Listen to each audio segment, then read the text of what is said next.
Okay, welcome everybody to our September episode for Deep Dive with DUI.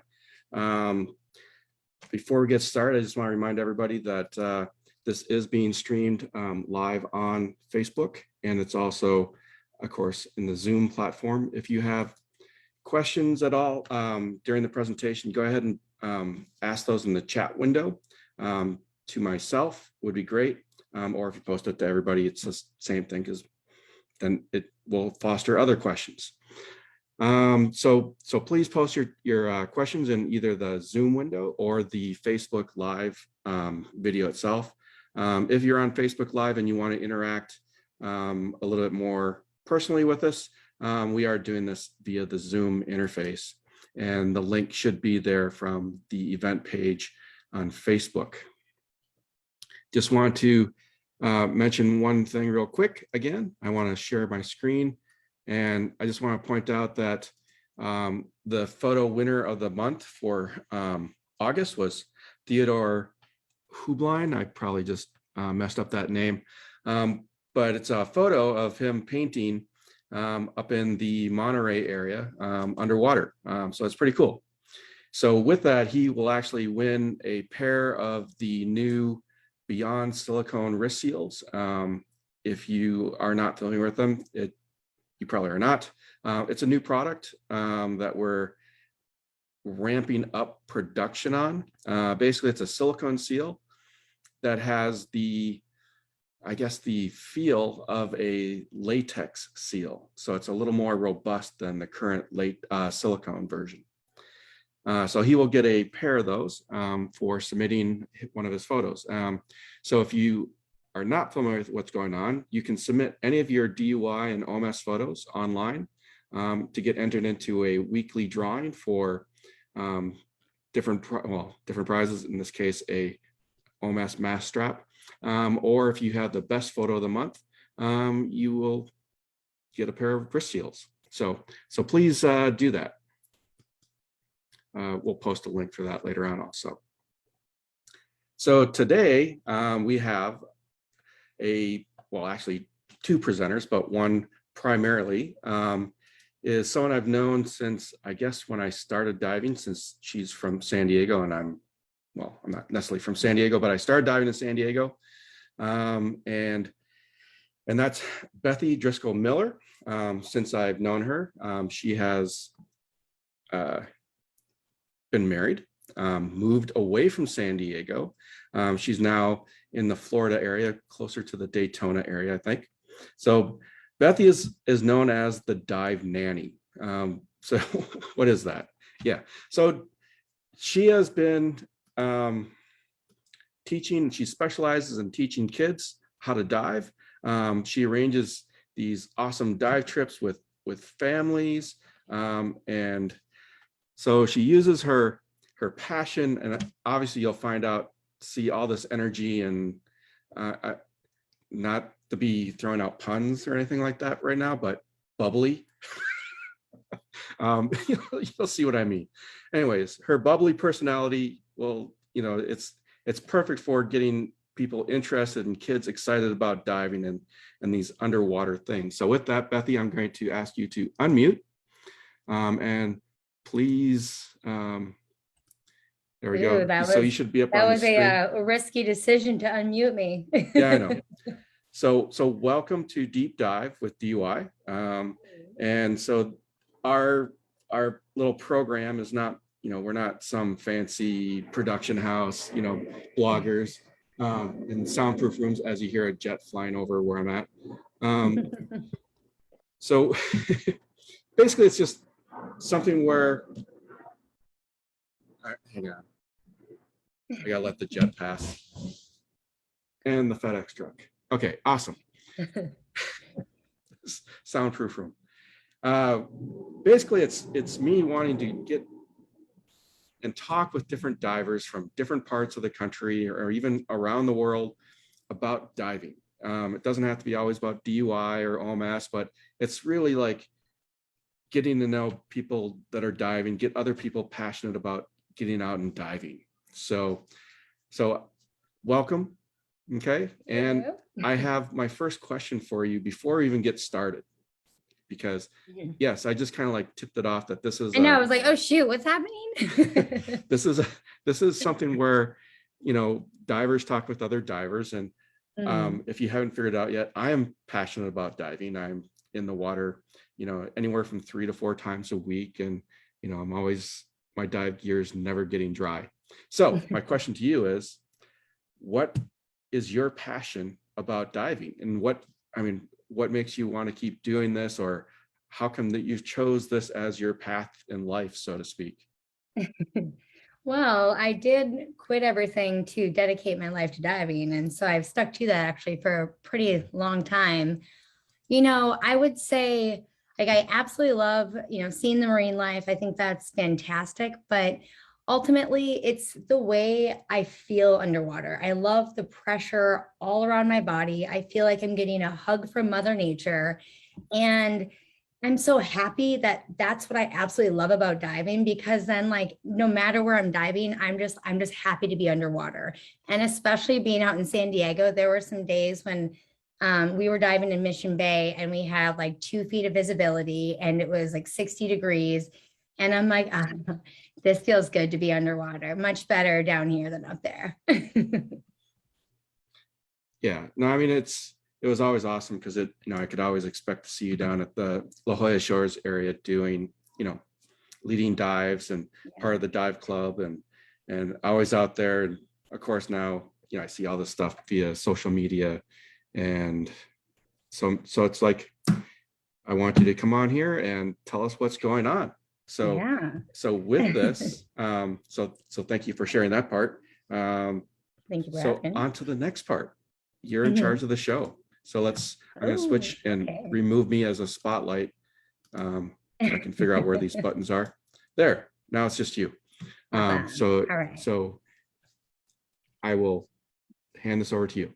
All right. Well, so if, as Jack was saying, my name is Bethy Driscoll-Miller, and I'm known as Bethy Scuba or the Dive Nanny. And I actually dubbed myself the Dive Nanny, like right when I became a dive master. And before I got into diving, I was a special education teacher's assistant, and I was working towards my teaching degree. And in June of 2009, my now husband gave me a call and he said, hey, our dive shop is starting to do some scuba courses. Do you want to sign up? And I was like, well, I just got my tax returns back and it's summer break. Absolutely. And so little did I know that first breath underwater at the Coronado pool was going to be the best breath ever, because from that moment on, I was like, I found my place and I want to be here like forever. And I want to be able to take other people with me underwater. And so that summer, I ended up latching onto my scuba instructor and I dived nearly every single day. And I ended up earning my dive master by the end of the summer. And over that year, I decided to leave the school system and focus on becoming a scuba instructor. And that's when I started teaching. And that's been over 10 years now that I've been teaching diving. And I'm really excited that I actually got certified out in California. And that's where I got trained to teach, because we've got cold conditions, we've got rocky conditions, and really low visibility. And so it made teaching out in Florida just so much easier, because I'm like, I've done this. I'm like, man, you guys are complaining about 50 feet of visibility. We were diving in 5 feet. And one of the gentlemen that's so are you saying that San Diego dive conditions aren't great? Come on. No, they're awesome. No, they are awesome. And I can say this because I just came back to San Diego this July and I went diving and I go, there is just something different about diving in Southern California. Like, it's cold, but it is so worth it. And you just get a different taste of marine life that you don't get out here. And that's when I actually introduced, I had this gentleman in Tennessee who's on the Zoom call. He just did a dry suit refresher with me this July. So I suckered him into getting into the water with me. And so a little bit more about my journey as a diver and why I teach kids is, after I left the school system, I was teaching diving and I was working with House of Scuba and on call for a lot of the charters in Southern California. And I decided to really pushed focusing on diving with kids because it gave me an awesome excuse just to be goofy. But also I learned that I have the gift of patience when it comes down to teaching in the water. And I don't mind doing the same skill over and over until someone's comfortable. And especially with dry suit stuff, that's what I want to do is I like to get people comfortable and then get them as goofy as possible underwater. But over the years, I decided to dedicate training to kids, and I started Dive Nanny Adventures. And what Dive Nanny Adventures is it's my company where I pair families with private dive professionals for all their training and travel needs. And so I do that here in Florida, and then also out in California. And yeah, so do you have any questions on that or anything? Yeah. Do you need assistance to go on some of these dive trips? Huh? I know. Hey, you're the cold water diver. Didn't you bring Tennessee and I on a DUI tour when we were in San Diego? I don't know. I don't know. Anyways, yeah. Okay. And so I actually met Tennessee, the gentleman that's on the Zoom call with us, when he was 10 years old, because he decided to come into his parents decided to come into House of Scuba. And, now that he was old enough to get certified into diving, and they paired me with him. And since he's been 10, we've been diving and training ever since. And that's why I recently came back to San Diego to hop back in the water with him. But back onto like what we're here for today is I want to talk about why I decided to dive dry and why I became a dry suit diver. First of all, when I was out in San Diego, I was mainly diving with the semi-dry. Like I was actually proud to be a neoprene like diver. I was like, I love to feel the cold water on my skin. And then I got into cave diving in Florida. And when I came out here, I brought my neoprene suit, and my instructor and all my cave mentors, they were all in dry suits. And I'm like, I can tough it out. I'm like, I'm a California diver. It's not necessarily toughing it out. It's more planning for your coldest part of the dive, because our dives were sometimes like 2.5, 3 hours long. And then also planning for putting your suit on in a really humid, hot place. So since I was the only neoprene diver, I had to go down to the spring, put my suit on, and then come up and then gear up to get back in the water. Meanwhile, my buddies and my mentors, they were just suiting up, zipping up, and then heading towards the, after gearing up and stuff, heading towards the spring. But ultimately, it wasn't until I came back from that and I did my ice diving training that we spent the whole weekend in Northern California on the surface and below the ice. And I built such an amazing relationship with my dry suit during that trip, where I wore it nonstop, except for when I had to go inside, use the restroom, and get some hot chocolate, because I didn't add those extra fun key features onto mine yet. But after that weekend, I came back and I would only dive a dry suit if I had the option. And then onto that, to segue, why do I think kids should try to dive dry? As an instructor out in California, I can say that it actually makes things easier on me, and it gives me peace of mind, because with kids, they're already small and they get really, really cold. And when you're teaching an open water class, you're spending a lot of time sitting at the surface, not doing too much movement. And so you start to see them get chilly like right away. And so having the option to use the dry suit during the open water class is awesome, because if it's anything like less than 72-degree water, I personally would really suggest a kid in a dry suit, and even for myself, and then just switching up the undergarments depending on where we're diving. But so temperature wise, it gives me that peace of mind. I know they're going to be warm. I know they're not going to be, teeth aren't going to be chattering in between dives. And then also, have you ever tried to fit a growing teenager? Jack, have you ever? Actually, I had that experience when I had my son go through open water. None of the dry suits fit him. He was too tall and skinny. So water just flushed right through it. And, and of course, he doesn't have the same issue that I have with bioprene. So he was definitely cold throughout the entire dive. So yeah, it's a tough thing to do with kids. Yeah, and I remember when I met Tennessee, he was just about to like hit his growth spurt. And so I think we found the stretchiest 7 millimeter suit that we could find. And we put him in that, and he had like this much extra material at the bottom. And we're like, all right, we know it's uncomfortable. We know it looks really weird, and your ankles are going to be more buoyant, but you'll grow into it. And then we introduced him to the dry suits once House of Scuba got like the dry suit rentals. And that was just, it was easier as long as we kept the suit dry.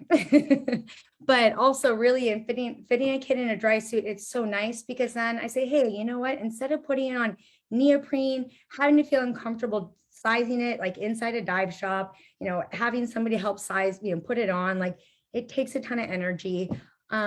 We put them in a onesie, like they feel like they're about to like go to sleep. And then we put them in like a shell where they can just hop into it. And then if they want, they can wear like a neoprene. I personally prefer like a bigger neoprene boot over the dry suit instead of the rock boots, because then they can wear their same fins. And then voila, they're ready to, they're in their suit. And then where was I at to stay focused? And then Yeah, as far as also, I the mean, rock warm boots is, kids, they focus better. And that's like a huge thing. Once people start to get cold, you start to lose your concentration.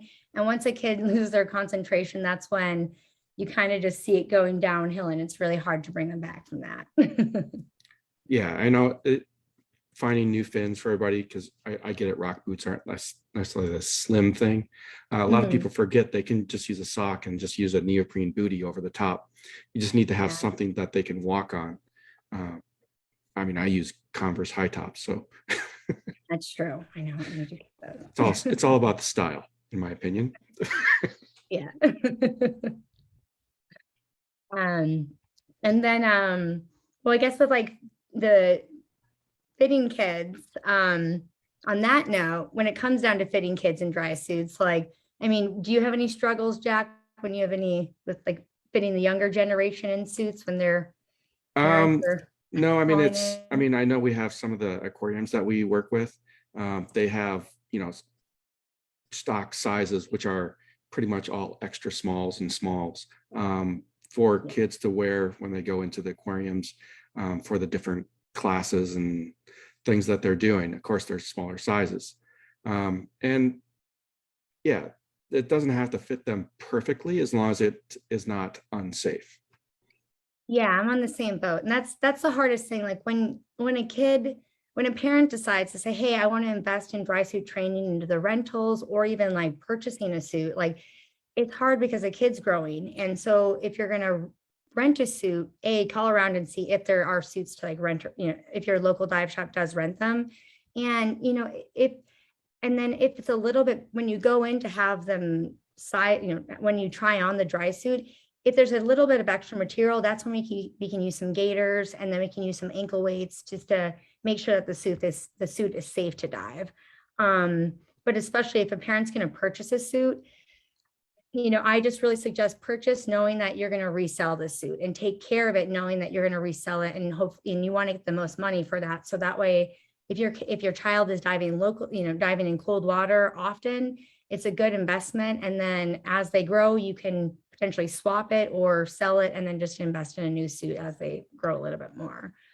Um, the the one other thing that I have, like when it came down to fitting kids in dry suits recently, when I came to San Diego, I love to go into dive shops. And I think the dive shops like hate this because I know what they'll have in their rental fleet. And then I'll go back there and I'll actually take a look at it. I'll test and make sure everything's working like you should. And then I'll kind of look around at someone at the dive shop and I'll see if anybody's kind of the same size as some of my students. And I'll be like, are you available to try this dry suit on? And they'll always give me an awkward look. But this last trip that I came out, I needed to get a suit for Mr. Tennessee. And one of the gentlemen, he did me a favor where he tried on 3 different suits for me, just so that way I could see what we had and which one would be the best fit, because I didn't know how tall Tennessee had been since I'd seen him last, since I moved to Florida. And luckily I picked him out a suit and it fit him awesome this time. And that one actually had the glued on seals. But on the seals note, that's something that I've had a struggle with kids in the past, where when we're starting to do dry suit training, sometimes shops, they'll rent the seals with the suit and have them pre-cut, or they'll actually have students or customers buy their own seals and then use those seals with their rental suits. And that's actually something I might suggest for parents and then for kids, because, and I do suggest that the super soft silicone seals, because those ones, they don't grip under the hair as much. They're super flexible. And if you get a new seal, then you can cut it just to, your child's wrist size. And then as they grow and get a little bit bigger, you can trim it to, their size. But that seal is pretty flexible. I mean, it's really flexible. Right. The silicone's nice because it doesn't have the same problems with latex where it breaks down from ozone and age. So as long as you take care of the silicone seal, it will last a very long time. And so, yeah, you could trim it back. So the other thing is the tensile strength on that silicone seal, it doesn't really pinch as much. So if they're doing it for their neck, I mean, kids putting on a tight collared shirt with a tie, that's like, so and then you put this, neck seal on, that's going to choke you, basically, is what they're thinking. At least the silicone's a soft thing, so it doesn't feel like it's really grabbing onto their neck. Yeah. So there's a question already. Do you find that kids have a bigger or smaller learning curve learning to dive with dry suits than adults? I think that introducing dry suits to kids is easier than it is introducing to adults, because they're not worrying so much about the what ifs. And when they talk about the hazards with the dry suit, it's good to talk about it and stress about it. But we talk about getting air trapped in your feet and, and shooting towards the surface. And so I've just noticed kids are more ready just to problem solve and act like astronauts underwater. And once they figure out how to work the air, then they just move forward, and it's really, really easy. The hardest thing with kids is training them to respect the suit and not drag it, and be careful of the zipper and the seals. And I try to compare the seals. I'm like, these seals, they don't seem like they're very expensive, but it's kind of like one of those, like, game cartridges. Like, for me, it doesn't look expensive, but I know that that's like $64. Like, but that's, yeah. Right. Anything else? Well, no, they were saying that, I don't know if you can read the chat here. Do we want to ask Tennessee any questions, since he has been my one of my dry suit victims over the last 7 years? Well, actually, do you want me to introduce Tennessee here, or you can introduce that would be Tennessee? Awesome. So I'm going to have him added to the spotlight, and go ahead and unmute yourself, Tennessee. So welcome, Bethy. Go ahead and introduce your I guess your guest. Oh. Since you're my guest, the guest introduces the guest. So this is Mr. Tennessee. I met Tennessee when he was 10 years old, because his family came to the dive shop because they had a mission to get their son underwater, because as I was told, that was the best day ever when you first started diving. And when we started diving, we set a target goal to work towards the youngest junior master scuba diver in the world. And we would dive every Sunday and Wednesday and travel local, in Southern California and abroad, to collect specialties and dives. And when he was 12 years old, we finished his rescue diver course, and he had earned his junior master scuba diver rating, making him the youngest master scuba diver in the world. And we did dry suit training in California, and that's the only place, really. So T, how's been training with me? Is it awesome? Yeah, it's been actually really fun training with you and doing all the certifications. Oh, thank you. I appreciate that. Do you remember when the first time that we brought you in the pool with the dry suit and introduced you to that baby? Not too well. I remember the first time I actually went into the ocean with the dry suit. I can not really remember the pool. Well, how about tell me about the first time that we did an ocean dive with your dry suit? Where were So- we? We were in Catalina, Oh yeah. right? Yeah, so we were in Mhm. Catalina, and I think it was like a reef dive. There was a reef So below it was us. off a So boat. yeah, it was off a boat. And the first time actually doing it in the ocean was really good because it was actually the first time I had like the perfect amount of buoyancy that I wasn't either not buoyant or too heavy. So it was the Mhm. first time I was actually just was able just to float around and not sink or rise. Yeah. On that neutral buoyancy. Yeah. But do you remember like did we have any hiccups along the way when we were doing any of your pool training or Um, instruction? oh yeah, so I do remember one thing of the pool training is when as soon as I hopped into the water, it started to leak because And the worst part of it was though is I put Tennessee in actually my first dry suit because I'd gotten too big for it. And I'm like, oh, he'll actually fit perfectly in that suit. And then he put it on and we had soaked up the seals. We thought we put everything on just right, but there was some way water had just gotten in there and he spent most of the pool dive with wet undergarments. And he's like, isn't this supposed to like keep you dry? So how old were you with that when that happened? probably like either 10 and a half or 11. Mhm. Awesome. You're probably expecting something like, an Arnold Schwarzenegger moment where you come out, unzip, and you're like all like in your tuxedo.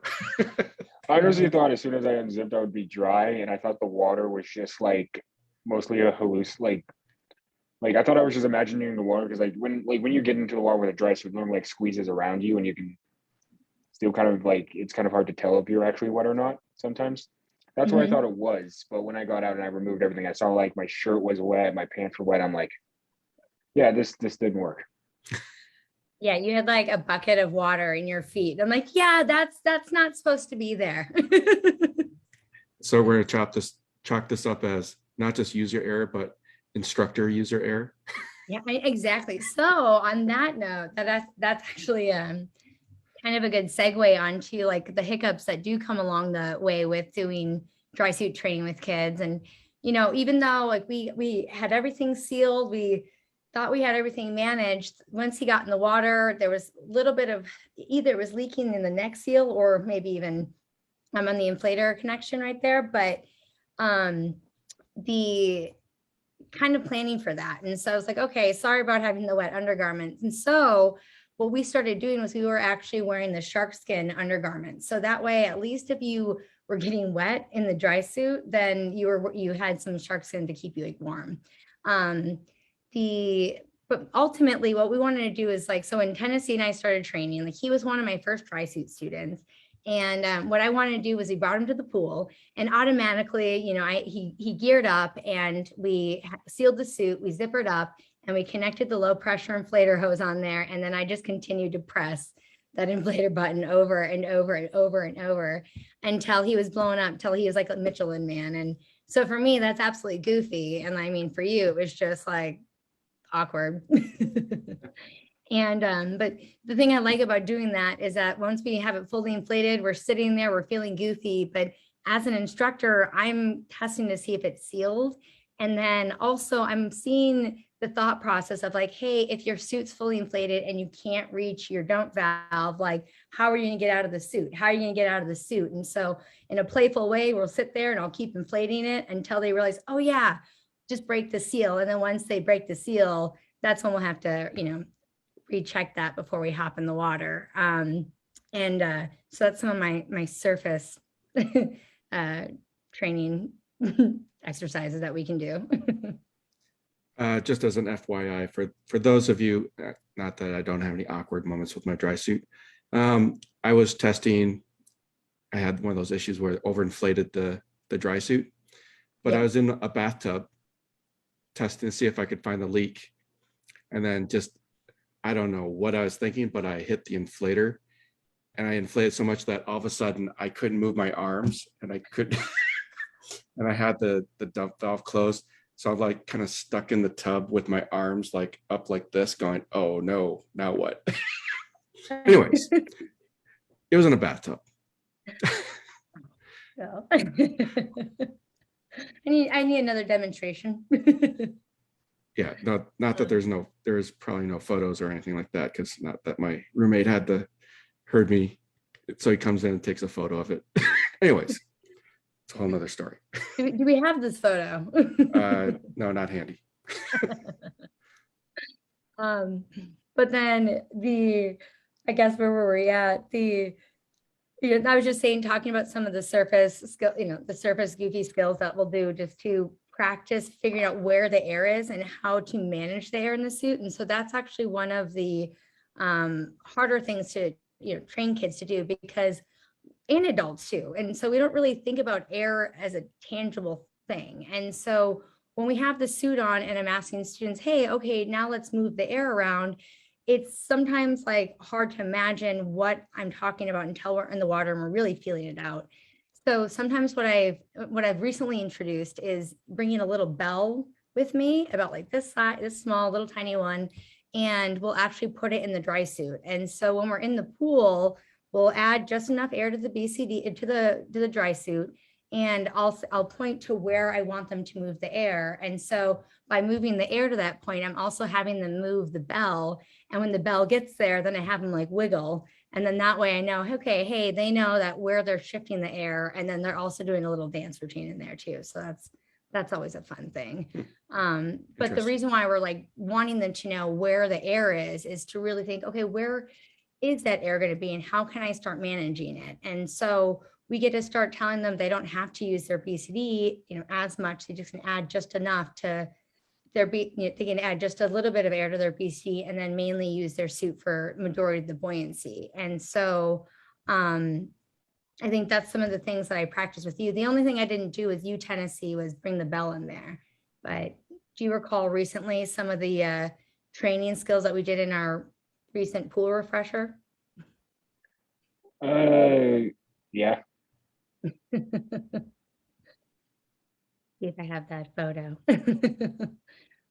But yeah, we got to explore his pool with the another suit to see how that fit and everything like that. And same thing, I just reintroduced him to fully inflated in that dry suit to say, okay, how does it feel to be fully inflated and how do we move the air out of this suit? And then underwater, we were only in like 5 feet of water. And if you can manage the air in 5 feet of water, then, managing the air when we get down deeper is just a whole lot easier. And so, and I guess I kind of was trying to stay in some kind of outline so I could stay on track. But do you guys have any questions or anything to? Well, a side question was, it's not really on topic necessarily, like we were just talking about. There's a question about where you did your ice diving training and through which company or who did you do that through? I did it with my friend Daryl Walker, who is an ice diving instructor, and he's been doing it in Mammoth, California for, I want to say over 10 years. And he actually does the training for the sheriff's department up there. And when you go to do the training with him, you go up on the first day, you go to June Lake, and where it's partially frozen over. And that's where you can actually do your intro to dry suit training and your altitude diving, and then your introduction to ice diving. And then from there, we start going up to higher lakes, and that's when we cut through the ice and do 2 days of ice diving training to earn our ice diving certification. But I can give you that information somewhere afterwards if you want. And you don't see a whole lot, I assume. You just see ice above you. I did make a video on YouTube where it's called Impressions Beneath the Ice. And so it kind of shows the exciting things you see in those lakes. But in the, I don't know what year it was, but way back in the day, they had an illegal casino, and I know that they had thrown a bunch of the slot machines into one of the lakes. And so whenever I'm diving out there, I'm like, I'm going to find one of the slot machines. So it gives me something to think about. So what are you doing these days with, obviously you're now in a place where dry suits are not as big a deal. Although You'd think that. I think they're a big deal, even in the Florida area, because I used to be the DUI account manager for Florida. And I know that, yeah, public safety divers there, they all wear their dry suits and stuff like that. And the cave divers are really into dry suits. But again, going back to what your focus is with kids, what are some of the things you're doing locally? So are you, I mean, I saw a post, just yesterday or today, where you had a bunch of kids in for a birthday party or something? So yesterday I had a group of kids that I call them my swim kids.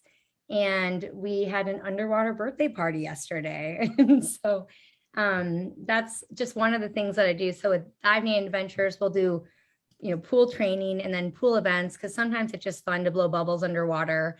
And then I've also, if we're not diving locally in the pools, then we'll be diving in the local springs, or I'll head down to West Palm Beach or down to Marathon to get some warmer, clear water dives in. But one of the neat projects that we're working on is I'm one of the volunteers with the Ocean Lab. And what we are in the process of putting together is an underwater live streaming program to classrooms, where we will dive in northern Florida and in Marathon to visit some of the coral reefs and the aquifers, and maybe even bouncing over to Bimini to dive with the hammerheads and see what that whole world's about. And we'll be able to live stream that to classrooms, which is awesome. Right. So you need volunteers to go to Bimini and dive with the great yeah. hammerheads. So if you haven't, so people watching this, if you haven't done that, I did it with the Neil Watson group. Awesome experience. I was down there with a dry suit, yes, in 82-degree water for a little over 3 hours. And I was able to be in the water the entire time, not feeling cold at all. Because the thing you got to remember is 3 hours in the water at 80 degrees. If you've even just sat in a warm pool for that long, you start getting cold after a while. So being able to experience the sharks the full time and not have to worry about, getting cold or anything like that. And when you get to the surface, just unzip and just go about your day was awesome. Mm-hmm. So anyways, that's awesome. So where was I going with this? Anyways, go do the shark dive. Oh yeah, no. and wear a lot of extra weight so you can, it's a pretty cool thing. So you're streaming that to the classroom. It's not necessarily the kids are going, you're just doing it kind of like a live reporter type of thing. Here I am. Well, this time, I mean, what we want to do is we do want to have some kids with us. So we're going to have an underwater expert talking to kids in the classrooms live. And then we want to have some underwater kids, or some kids be our hosts as well. And also have kids help at the surface, depending on where we're doing the live streaming event. So that way, if they're not even divers yet, they can learn how to volunteer and then how to get into a place where they can one day be a scientific diver. Right. So you use full face mask with comms and stuff. And you'll have full face mask with comms, that whole thing. Yeah. And so that's actually something over the next couple of weeks, we need to go to the dive sites that we're going to live stream from. And we need to do some speed tests and make sure all the equipment will work. And then once we have all that confirmed, then we can start letting everybody know what the syllabus will be. That's awesome. So yeah. I am going to see if you remember something. Back in, was it 2014 or 2015? One of your events was a pumpkin carving event. So I'm going to share my screen. Oh no. So this is me wearing my my dry suit, nicknamed Jack Durr version 1.0. It's also known as the hammer pants suit because it fit like a pair of hammer pants. I just want to point out that my pumpkin carving skills, I think, are pretty awesome. This is my, I guess, interpretation of a moray eel with some, I guess, shrimp around it. So truly, that is what it is. It's not anything else. Okay, it's truly a moray eel. And so, anyways, I don't know if you remember that. Experience. It's about the experience, Jack. I'm just seeing if you remember this incident. I know, I remember that because we were all really like dumbfounded with like, what is he pre-carving right now? I'm like, I have no idea what is happening. And then as we go out into like the 15, 20 feet, depending on like how the surf was, like we were just watching him like, I don't know exactly what he's putting together until it was all together. Then it made sense. Right. You think you knew what it was. Yeah. There's a lot of comments on the surface about what it could have been. I think the Hammerheads, they have on their meetup, they're going to do another underwater pumpkin carving contest. T, are you going to do it? Or are you going to come to Florida and do it? Because I think I need to instigate one here in Florida. Yeah, no, I would love to do pumpkin carving then. Huh? I would love to do the pumpkin carving. Ooh. I think we just instigated an underwater pumpkin carving contest. We'll do from coast to coast. Yeah, so you're always putting together things that were fun, entertaining to get people to get out there and go diving. So yeah, and like it's just yeah. So does anyone else have any questions? Let's see what's going on here. Let me check my different spots. Sorry, everybody. Managing, like if you've ever experienced me working on a computer before, I literally have like 50 windows open.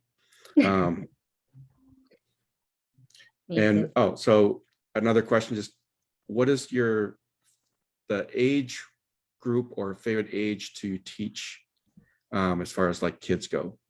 Obviously I can see Tennessee's gotten a little bit older. He has more, I don't know how you do it. I still couldn't grow a beard like that. I mean, it'd take me like a year. I think there's some kind of Zoom filter where you can put that on there, right? No. There's no Zoom filters like that. Okay, but what's your favorite age range to teach? The youngest that you can start scuba diving is 8, and so I love starting as young as 8 years old, and yeah, I mean, honestly, the younger the better, because I feel like we get a goofy experience. It gives me a chance to be goofy, and then also we get to dive in shallow, easier environments as well. There we go. Okay. So you can start pool diving at 8 years old, and you can get certified and do ocean diving at 10 years old with some restrictions. And so sorry, getting a little goofy here. T, do you have any advice for any future kids that might dive with me? And then are you going to soon become a dive master and assist me? Hopefully, but any advice is mostly any advice is you're gonna have a lot of fun if you dive with Bethy at all. It's always fun. But the worst part is if you ever decide to dive somewhere else without Bethy, you will realize how kind of boring it will be, because you would be so used to the glory, the fun of Bethy. You're like, it's oddly quiet down here. So Tennessee, a question for you that came in is when you were young, I mean, I know I had fears. Did you have any fears about the ocean, diving, anything like that as when you started diving, and how did you deal with it? And did you overcome those things, or is it still something that's, like, I still think that sharks should make a sound effect like I saw in the movie, in the movie Jaws, and of course they never have the sound effect. So anyways. I think so. My fear was sharks until I actually dove with them. After that, they were never really a fear. But now a fear that I don't know why I have, but it's just a random fear, is shipwrecks. Like, I love diving shipwrecks, but it's always like getting in the water, just seeing a shipwreck looming, coming out of nowhere. For some reason terrifies me. But after that, I don't really have fears of the ocean. I think we've got some video of you diving a shipwreck. because we did the Yukon shipwreck for the first time, because now we could finally dive to 100 feet. Right. How did you? Because didn't you have some video that you're going to share Yeah, anyways today? let me find that video. We talked about sharing. You taught me how to do the. Hold on one second. Otherwise, you're going to get more pumpkin carving photos from me. So. There we go. Okay. So is it just because you're not used to seeing ships underwater, or is it? No, it's just like when you're diving and you just see like sand all around you, like when you just don't see the shipwreck and all of a sudden it just like shows up. Right. That's what scares me. I don't know why, but it's just kind of it just makes me nervous. Just all of a sudden, just a shipwreck coming out of nowhere. I mean, it's an eerie thing to look down and especially when you're seeing a deep shipwreck in California or, in low visibility, because you're following a line down and you're not really sure if and where it's going to be. And then when you see it, you're like, oh, that's kind of eerie. But that's also the fun of it, because the Yukon Canadian destroyer that we were just diving the other day, I've seen videos of it sinking. I know that it's an artificial reef. I've seen the inside of it. And so I let that eeriness play with my imagination. So that way it's kind of fun after I've dived it, maybe over like 150 times, I think. Right. So since you've been gone, it's also changed a lot. Oh, yeah. It's actually deteriorated some. So. All righty. Let me see. I think. So share screen, share a portion of the screen. There we go. Thank you. If it's video, hit optimize for video.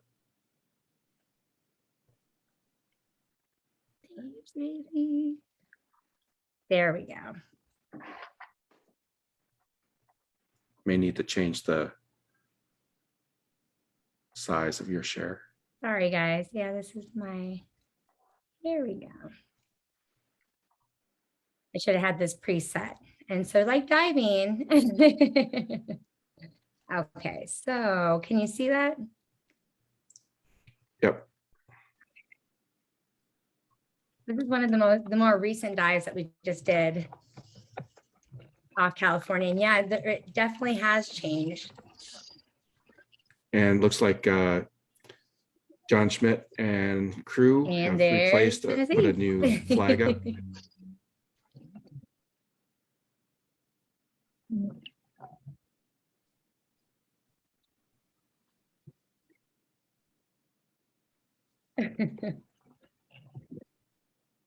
I think I was more excited that there was a flag on there. I wasn't more excited. I was confused why it's a Canadian destroyer, but there's a U.S. flag on it. Right. I expected to see like some sort of Canadian flag on the ship. Yeah, except for it's now on U.S. area. It was purchased by I don't know. There's still strawberry anemones on there. Not as many white plumed anemones. Right. Yeah, it's definitely changed. And if you go there back, I am, cold. Yeah, where's the dry suit? And then back by the smokestacks, obviously that whole area is crumbled down. Yeah, and so there we go. That was yeah, one of our more recent dry suit dives. Did you notice like any difference with the buoyancy with diving the deeper shipwreck? No, but a little.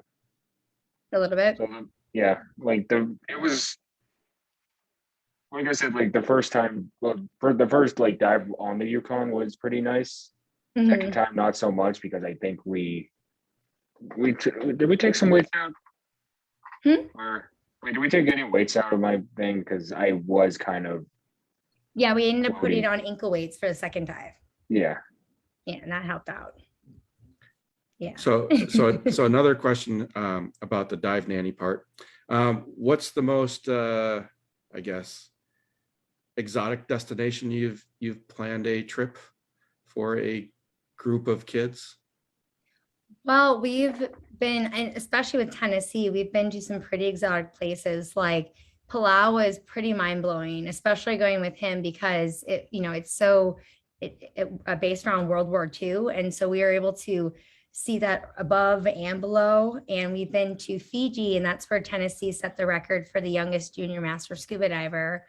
And Tonga, like snorkeling with the whale or snorkeling with whales, and even snorkeling with whale sharks in Mexico. More recently, some of the trips that we're putting together are kind of more close to Florida. And since the pandemic has altered travel a little bit, we want to stay a little bit closer to home. So I'm starting to visit Cancun and Cozumel and the Bahamas a whole lot more, and especially exploring Florida's coast. Right. So when you go to the Bahamas, you're taking the ferry over, I assume? Either the ferry, or you fly privately over or take a private boat over, Okay. depending on how you want to travel there. We got lots of options. Well, for us common people, we don't all have planes. Oh, well, just saying. I'm pretty sure we all need to team up and get a submarine, and we can start doing submarine rides over to the Bahamas. I like this. Do some shark tracking. You'll be in the dry suit, just swimming along the submarine. This works out awesome. Yeah, just dragging.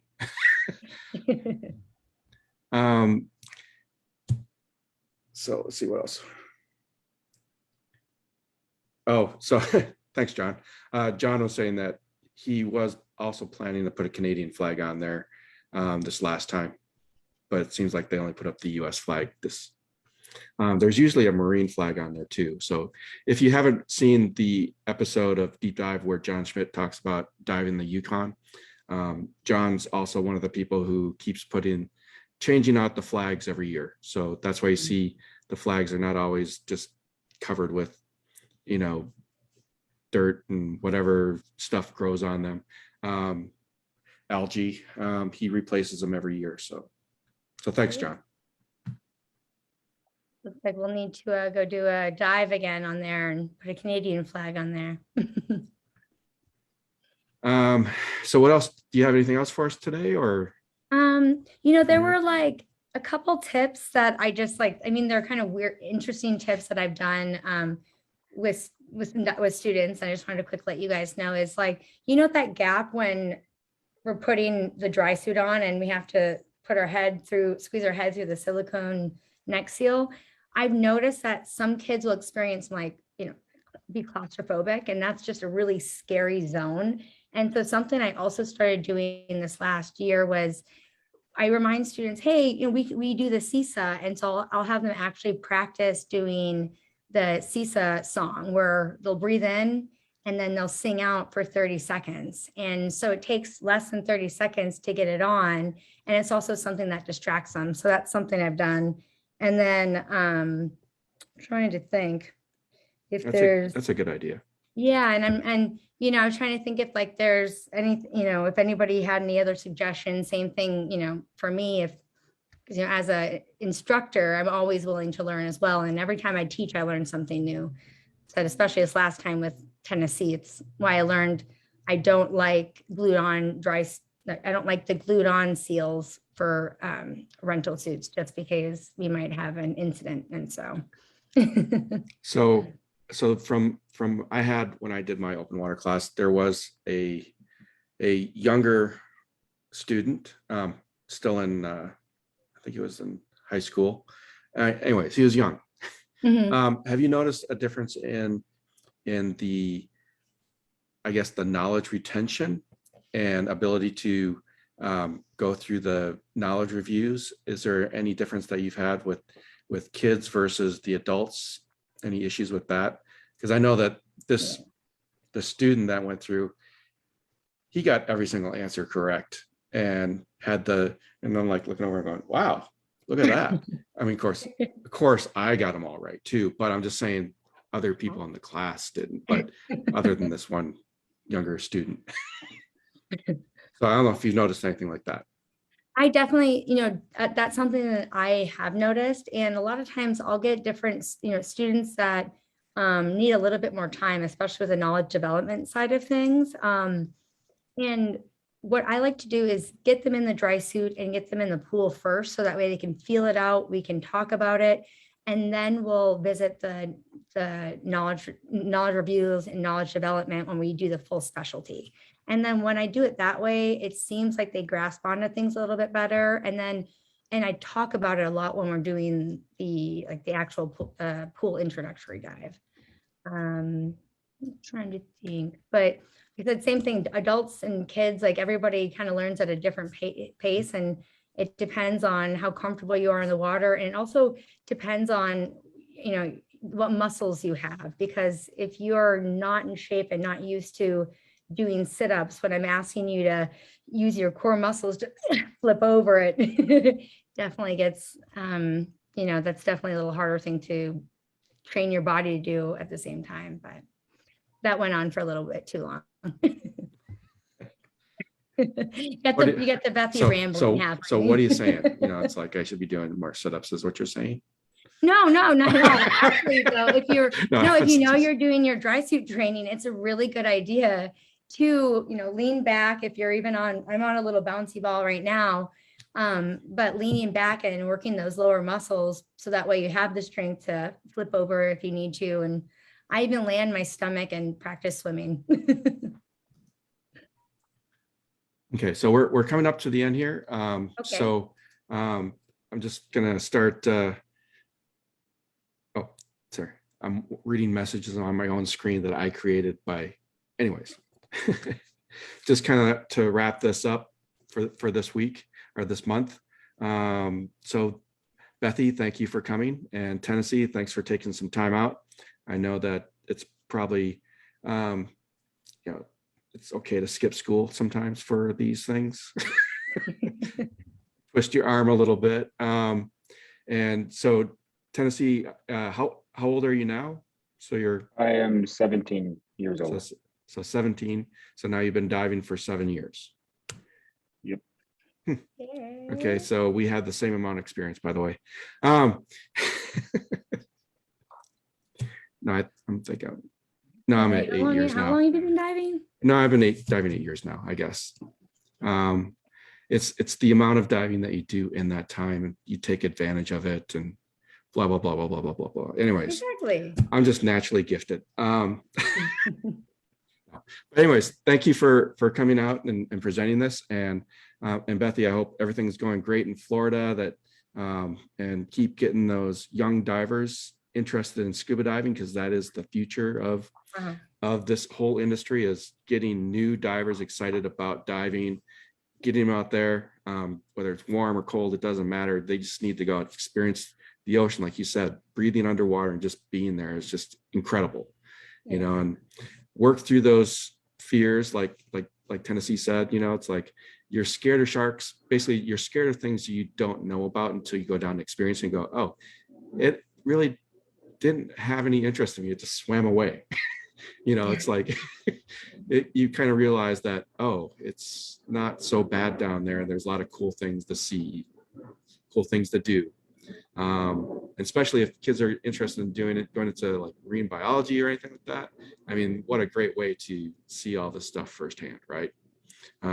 Get them started in a career path, things that they could be interested in. So thank you for coming out and doing that, this presentation. And I'm going to share my screen which has some contact information.